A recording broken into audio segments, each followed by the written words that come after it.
আসসালামু আলাইকুম।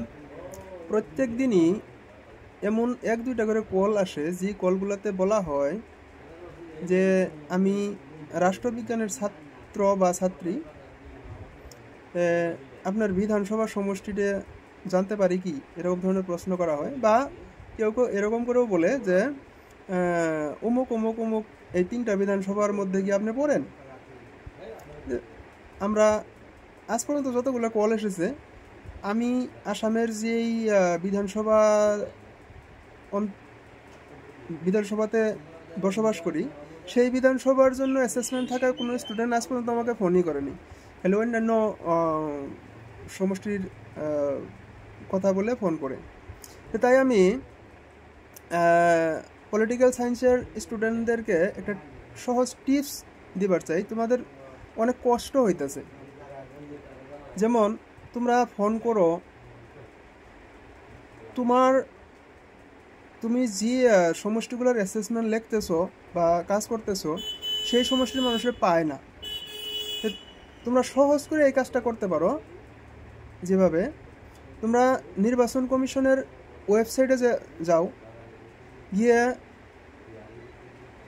তুমি যেই সমষ্টিগুলোর অ্যাসেসমেন্ট রেডি করতেছো, সেই সমষ্টি কোন রাজ্যে পড়ে রাজ্য সিলেক্ট করো। তারপরে সেই দুইটা বা তিনটা যে কয়টা তোমার পড়ছে, ওই সমষ্টিগুলা তুমি সিলেক্ট করো। সমষ্টিগুলার ভোটার লিস্টে তুমি দেখো কয়েকটা। দেখার পরে প্রত্যেক ভিলেজে একজন করে বিএলও আছে। বিএলওর মোবাইল নাম্বার ওয়েবসাইটে পাওয়া যায়। তোমরা সেই মোবাইল নাম্বারগুলো, যদি তোমার 50 জন মানুষের সাথে কথা বলার প্রয়োজন হয়, তাহলে তুমি 15 জন বিএলওর নাম নম্বর তুমি একটা লিস্ট বানাও। বানানোর পরে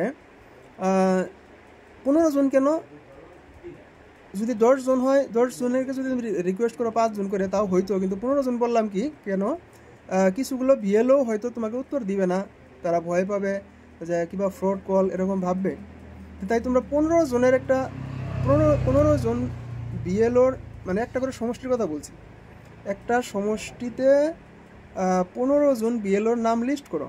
করার পরে বিএলওদেরকে তুমি সুন্দরভাবে বুঝাও যে আমি রাষ্ট্রবিজ্ঞানের ছাত্র বা ছাত্রী, আমাকে আপনার সমষ্টির একটা অ্যাসেসমেন্ট রেডি করতে হইতেছে, আপনি দয়া করে 5 জন বা 6 জন মানুষের মোবাইল নাম্বার দেন, যাতে আমার একটু সহায়ক হয়।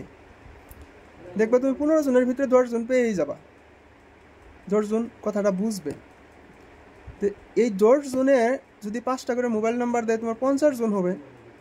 জানি এমনও ভালো বিএলও তুমি পেয়ে যেতে পারো, যে নিজেই আরও 5 জন মানুষকে ডেকে এনে তোমাকে হেল্প করবে।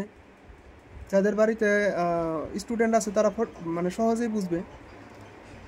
দেখবে তোমার অ্যাসেসমেন্টটা অনেক সহজে হয়ে যাবে। তো তোমরা এমনি একটা মোবাইল নাম্বারে ফোন করলে পরে মানুষের সন্দেহ করে, তারা উত্তর দেয় না। আর আমি উত্তর দেওয়ার ইচ্ছুক, তারপরও দিতে পারি না। মানে কেন, যে সমষ্টি তোমার প্রয়োজন সেই সমষ্টির মানুষই আমি না। তো এই সমস্যাগুলো তোমরা সহজে করতে পারো। তোমরা একটু চিন্তা ভাবনা করে যে কাজগুলো সহজে করো। এই আমার কথাগুলো শুনে ধন্যবাদ।